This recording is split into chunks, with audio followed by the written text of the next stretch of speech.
दोस्तों, क्या आपने कभी सोचा है कि जब एक पूरा शहर सो रहा होता है तो अंधेरे में कौन सी कहानियां जन्म ले रही होती है। हम सब अपने घरों में, अपनी छतों पर, अपने कमरों में यह सोचकर चैन की नींद सोते हैं कि हमारे दरवाजे बंद हैं, हमारी दुनिया सुरक्षित है। लेकिन क्या सच में ऐसा है, या फिर हमारी वह सुरक्षित दुनिया सिर्फ एक भ्रम है जिसे टूटने में बस एक रात का वक्त लगता है। आज मैं आपको एक ऐसे शहर ले जाऊंगा जहां एक रात ऐसी आंधी आई जिसने उस पूरे शहर की नींद हमेशा के लिए उड़ा दी।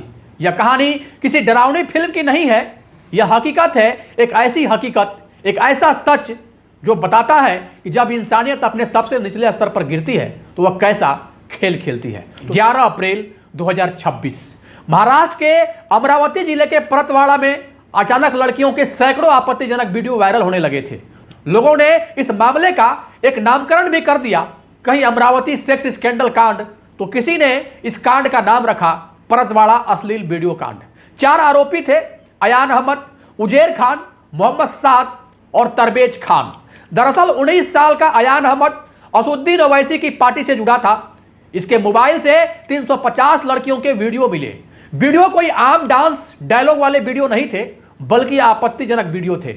और यह सभी लड़की नाबालिग किस्म की, उम्र 14 साल, किसी की 15, कोई 16 की, कोई 17 की, यानी सब हाई स्कूल और इंटर में पढ़ने वाली लड़की थी। जो नहीं पढ़ने वाली थी उनमें से वह कोई डांस सीख रही थी, कोई कला सीख रही थी, कोई पूरे दिन सोशल मीडिया पर टाइम पास कर रही थी। ऐसे में अयान अहमद नाम का यह लड़का इन हर लड़कियों के कनेक्शन में था। कुछ लड़कियों को प्रेम जाल में फंसाता, उससे झूठे वादे करता, उसके साथ एकांत में निजी पल व्यतीत करता और उस पल के वीडियो बनाकर उसे ब्लैकमेल करता। उनके वीडियो बनाकर कई लड़कियों की न्यूड तस्वीरें भी वह अपने मोबाइल में रखता। अब सवाल यह उठता है कि आखिरकार वो लड़का ऐसी कौन सी ट्रिक अपना रहा था जिससे एक दो नहीं बल्कि कथित रूप से 350 से ज्यादा लड़कियों को वो अपने प्रेम जाल में फंसाया, उसके साथ नजदीकी पल बिताया और उस पल का वीडियो रिकॉर्ड कर लिया।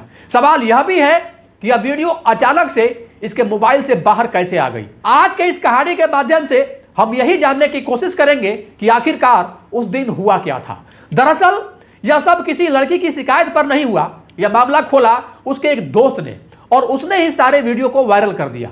अब अचानक से जब लोगों के पास यह वीडियो पहुंची तो पता चला कि यह तो हमारे एरिया की बच्ची है और यह लड़का भी हमारे एरिया का है। हुआ यूं कि अयान का अपने एक दोस्त के साथ बहस हुई। उस बहस में आपस में दोनों एक दूसरे को दिखाने लगे, देख मेरे पास इतनी सारी गर्लफ्रेंड है, देख मेरे पास तो यह भी है। यूं कहें कि अपनी अपनी गर्लफ्रेंड दिखाने का एक तरफ से होड़ लग गया। वो लोग अपनी अपनी गर्लफ्रेंड की, यानी लड़कियों की वीडियो एक दूसरे को दिखाने लगे।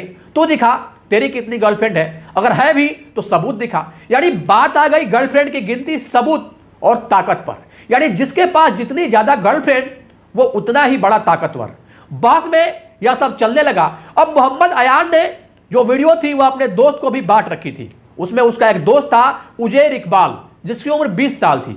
उजैर इकबाल अयान को बोलने लगा कि अब तू मुझे पैसे दे वरना तेरी यह वीडियो वायरल कर दूंगा। अयान अहमद पूरी तरह से ताव में आ गया। उसने बोला वायरल करना है तो कर दे, इससे मेरा क्या बिगड़ जाएगा। दोनों की बहस हुई और उजैर ने सोशल मीडिया पर वह वीडियो वायरल कर दिया। दरअसल महाराष्ट्र के अमरावती के एक इलाके में है परतवाड़ा। अब परतवाड़ा सोशल मीडिया ग्रुप में जैसे ही यह वीडियो पहुंचा अचानक हड़कंप मच गया। एक लड़के की वीडियो थी जो पूरे सोशल मीडिया पर वायरल थी और हर वीडियो में वो अलग अलग लड़कियों के साथ आपत्तिजनक हालत में दिख रहा था। और उस लड़के के बारे में पता चला कि इसका नाम है अयान अहमद उर्फ तनवीर अहमद। इसकी जो उम्र बताई जा रही है वो 19 साल। इसके फादर ऑटो डीलिंग का कोई काम करते हैं, लोअर मिडिल क्लास फैमिली है। अब इसकी वीडियो सोशल मीडिया के हर ग्रुप में वायरल थी, यानी स्नैपचैट, टेलीग्राम आदि पर यह वीडियो जंगल की आग की तरह वायरल हो रही थी। और वायरल करने वाला कौन था? वो इसी का दोस्त उजैर इकबाल। उजैर के मोबाइल में कम से कम 150 से ज्यादा वीडियो मिली, 10 से ज्यादा लड़कियों की पहचान भी हो गई थी। अब अयान को इस बारे में पता चला, उसने उजैर को बोला तेरे को पैसे चाहिए, मेरे पास तो इतने पैसे नहीं हैं, एक काम करते हैं हम इन लड़कियों से ही पैसे निकालते हैं। यह बात अभी सामने ही आ रही थी कि लड़कियों से पैसे निकालने की प्लानिंग ही चल रही थी जिन लड़कियों की वीडियो थी। लेकिन वह वीडियो तब तक पूरे सोशल मीडिया ग्रुप में वायरल हो चुकी थी। सिर्फ अयान की ही नहीं बल्कि उन्होंने मिलकर जो पूरी डिजिटल लाइब्रेरी बनाई थी उसका एक बड़ा हिस्सा उस रात इंटरनेट पर लीक हो गया। उजैर ने वो फाइल दूसरे नंबर के दोस्तों को केयरफुली भेजी उन्होंने आगे भेजी और देखते ही देखते एक चैन बन गई। उस रात के अंधेरे में जब परतवाड़ा सो रहा था, हजारों मोबाइलों में वह सब पहुंच गया और फिर वह सुबह आई, वो खौफनाक सुबह। सुबह सुबह जब लड़कियां अपने बैग तैयार कर रही थी, काम पर जाने के लिए तैयार हो रही थी, और अचानक उन्होंने अपना फोन चेक किया तो उन्होंने क्या देखा? उन्होंने अपनी ही सहेलियों के चेहरे उन फाइलों में देखे, कुछ ने अपने खुद के चेहरे देखे, उन्होंने उसी मोहल्ले के लड़के अयान का चेहरा भी देखा। वो शौक, वो भयानक दास्तां सुबह की चाय की तरह पूरे शहर में फैल गया। जब यह बात उन परिवारों के कानों तक पहुंची तो पहली प्रतिक्रिया गुस्सा नहीं थी, पहली प्रतिक्रिया थी अंतहीन डर, बदनामी का डर, समाज का वो अदृश्य बोझ जो सदियों से हमारे परिवार के कंधों पर लदा होता है। लोग क्या कहेंगे, हमारी तो नाक कट गई, अब इस लड़की से शादी कौन करेगा? हम समाज में किसी को मुंह दिखाने लायक नहीं रहे। यह वह सवाल थे जिन्होंने उन माँ बाप को पुलिस स्टेशन जाने से रोक दिया। कुछ परिवारों ने तय किया कि वे चुप रहेंगे, अगर पुलिस के पास गए तो मामला अखबारों में आएगा और बदनामी होगी। उन्होंने अपनी बेटियों को घर में कैद कर लिया। यह चुप्पी उस भयानक त्रासदी के ऊपर एक और बड़ी त्रासदी थी। न्याय की आवाज को उस डर ने वही दबा दिया था। लेकिन इंटरनेट किसी की चुप्पी का इंतजार नहीं करता। चीजें रुकी नहीं, वो सामग्री आग की तरफ फैलती रही। ट्विटर पर पहुंच गई, इंस्टाग्राम पर पहुंच गई। कुछ बीमार मानसिकता वाले लोगों ने तो उस निष्ठा को इंटरनेट के सबसे अंधेरे कोनों तक पहुंचाने की कोशिश भी की। पूरे शहर में जैसे एक अदृश्य आग लग गई थी जो कई घरों को अंदर से जला रही थी। अब वह डिजिटल सामग्री शहर के प्रमुख स्थानीय जनप्रतिनिधियों और समाज सेवकों के मोबाइल तक भी पहुंच चुकी थी। जब उन्होंने इन तथ्यों को देखा, इन फाइलों की सच्चाई और गंभीरता को समझा, तो वह पूरी तरीके से सन्न रह गए। उन्होंने एक पल की भी देरी नहीं की। क्षेत्र के वरिष्ठ नेता तुरंत ग्रामीण पुलिस अधीक्षक एसपी विशाल आनंद के पास पहुंचे। उन्होंने एसपी साहब के हाथ में एक पेन ड्राइव थमाई जिसमें वो सारा काला चिट्ठा था जो सोशल मीडिया पर वायरल हो रहा था। राजनीतिक दबाव था, सामाजिक दबाव था, लेकिन उससे भी कहीं ज्यादा उन परिवारों की खामोश चीखों का दबाव था जो बंद दरवाजों के पीछे रो रहे थे। नेताओं ने स्पष्ट मांग की, इस पर तुरंत और सबसे सख्त कार्रवाई होनी चाहिए। पुलिस ने हालात की नाजुकता को समझा। एसपी विशाल आनंद जानते थे कि अगर वो इस काली सच को दरकिनार करेंगे तो शायद बहुत देर हो जाएगी। उन्होंने तुरंत एक बड़ा फैसला लिया। मामले की जांच के लिए तुरंत एक बहुत बड़ी स्पेशल इन्वेस्टिगेशन टीम यानी एसआईटी का भी गठन किया गया। साइबर सेल को भी तुरंत एक्टिव कर दिया गया। उधर जैसे ही अयान को अपने सूत्रों से यह खबर मिली कि पुलिस ने खुद एफआईआर दर्ज कर ली है और एसआईटी बन गई है, तो उसके पैरों तले जमीन खिसक गई। उसकी वो सारी बॉस वाली हैगड़ी हवा हो गई। वो तुरंत अपने परिवार को लेकर शहर से फरार हो गया। लेकिन आज के डिजिटल दौर में आप साइबर सेल से छुपकर कहां जाएंगे? पुलिस की साइबर टीम ने तुरंत उसके मोबाइल की लोकेशन को ट्रैक करना शुरू कर दिया और आखिरकार 11 अप्रैल 2026 को उसी मोबाइल लोकेशन के आधार पर पुलिस ने अयान को दबोच लिया, उसे गिरफ्तार कर लिया। जब अयान को पहली बार थाने लाया गया तो वो बहुत डरा हुआ था, लेकिन फिर भी झूठ बोल रहा था। पूछताछ में उसने शुरुआत में सब कुछ नकार दिया। उसने कहा कि वह ऐसा कुछ नहीं जानता, लेकिन साइबर सेल ने जब उसके जब्त किए गए मोबाइल का डाटा खंगालना शुरू किया तो जो सच सामने आया, उसने खुद पुलिस महकमे के बड़े बड़े अनुभवी अधिकारियों के होश उड़ा दिए। उसके मोबाइल में और फिर गिरफ्तार किए गए उजैर के मोबाइल में फाइलों का एक बहुत बड़ा जाखिरा था। कुछ डिजिटल सबूत और तस्वीरें उन्होंने डिलीट भी कर दी थी, लेकिन पुलिस की फॉरेंसिक टीम ने उन्हें वापस रिकवर करना शुरू कर दिया। पुलिस को कुल 5 मोबाइल डिवाइस मिले। जब डाटा सामने आया तो पता चला कि यह कोई 1 या 2 लोगों का मामला नहीं था, बल्कि सैकड़ों पीड़ित युवतियों के नाम और चेहरे सामने आ रहे थे। लगभग 350 से ज्यादा निजता भंग करने वाली संवेदनशील फाइलें और अनगिनत डाटा उस फोन में मौजूद था। एक भटके हुए नौजवान अयान ने अपने फोन में एक पूरी काली दुनिया बसा रखी थी। पुलिस ने एक एक करके नेटवर्क को तोड़ना शुरू किया। फिर उसके अन्य साथियों को भी पकड़ा गया। एक एक करके कुल 8 आरोपियों को पुलिस ने अपने गिरफ्त में ले लिया। इनमें से कुछ वो थे जिन्होंने साजिश रची थी, कुछ वो जिन्होंने वह कमरा किराए पर दिलाया था, और कुछ वो जिन्होंने उन फाइलों को सोशल मीडिया पर वायरल करके आग लगाने का काम किया था। कमल रेसिडेंसी के उस कमरे के F6 का मालिक, जिसने उस कमरे को अपराध का अड्डा बनने दिया था, वह अपने फ्लैट पर ताला लगाकर फरार हो चुका था। पुलिस अब उसकी सरगर्मी से तलाश कर रही थी। अदालत ने मामले की गंभीरता को देखते हुए मुख्य आरोपी अयान को 21 अप्रैल तक के लिए पुलिस कस्टडी में भेज दिया। जब यह सारी बातें, यह सारा सच परतवाड़ा की सड़कों पर आया तो शहर का गुस्सा फूट पड़ा। कहने की जरूरत नहीं पड़ी, उस दिन पूरे शहर की दुकानें बंद रही, सड़कों पर सन्नाटा था, लेकिन नगर पालिका चौक पर सैकड़ों लोगों का हुजूम जमा हो गया था। इस भीड़ में एक बहुत खास बात थी, इसमें कोई राजनीतिक या धार्मिक बंटवारा नहीं था। हर वर्ग के लोग वहां थे, हर समाज के लोग वहीं खड़े थे। आम नागरिक, व्यापारी, छात्र सब एक साथ कंधे से कंधा मिलाकर खड़े थे। उस भीड़ में खड़े एक नौजवान ने जो कहा वो उस दिन पूरे शहर की आवाज थी। उसने कहा, इसमें कोई जात नहीं है, कोई धर्म नहीं है, यह हर इंसान की बेटी का सवाल है। आज वो किसी और की बेटी है, कल वो हमारी बहन या बेटी हो सकती है। तमाम लोग एक ही सुर में न्याय की मांग कर रहे थे। गुस्साए लोगों ने परतवाड़ा से अमरावती के ग्रामीण एसपी के दफ्तर तक करीब 50 किलोमीटर लंबी एक विशाल बाइक रैली निकाली। उन्होंने प्रशासन को कड़ा ज्ञापन सौंपा। यह बात अब सिर्फ एक जिले की नहीं रह गई थी, यह राज्य के शीर्ष नेतृत्व और आला अधिकारियों तक भी पहुंच चुकी थी।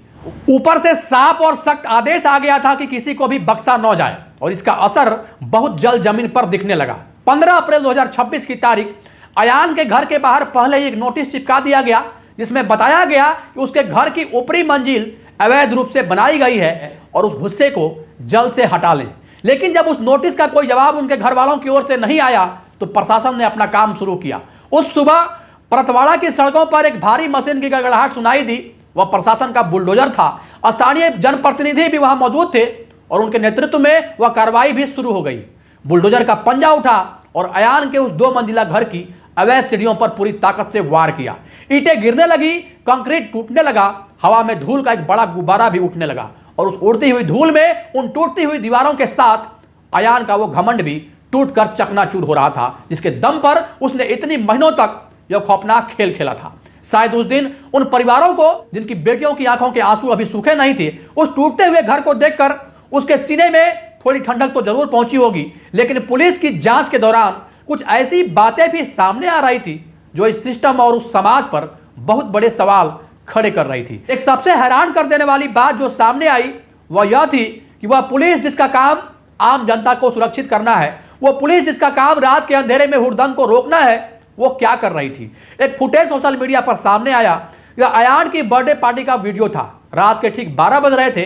अयान और उसके दोस्त सड़क के बीचों बीच चारपाइयां लगाकर उन पर केक रखकर उसका जन्मदिन सेलिब्रेट कर रहे थे। तेज संगीत बज रहा था, जश्न मनाया जा रहा था और एकदम कानून की धज्जियां उड़ रही थी। तभी उस वीडियो में पुलिस की गाड़ी की एंट्री होती है। अमूमन ऐसी हालत में पुलिस डंडा लेकर आती है और हुड़दंगियों को भगाती है, लेकिन उस वीडियो में जो हुआ उसने सबको चौंका दिया। पुलिस की गाड़ी वहां आकर रुकी, पुलिस वाले बाहर निकले, लेकिन उन्होंने किसी को डंडा नहीं, वो मुस्कुरा रहे थे। वो अयान के पास गए और खुद अपने हाथों से उस लड़के को केक खिलाया, उनके साथ उनका जन्मदिन सेलिब्रेट किया और अयान ने इस पूरी घटना का वीडियो भी रिकॉर्ड करवाया। उस रिकॉर्डिंग में उसने पीछे एक ऐसा भौकाली गाना लगाया जैसे वो उस शहर का सबसे बड़ा डॉन हो।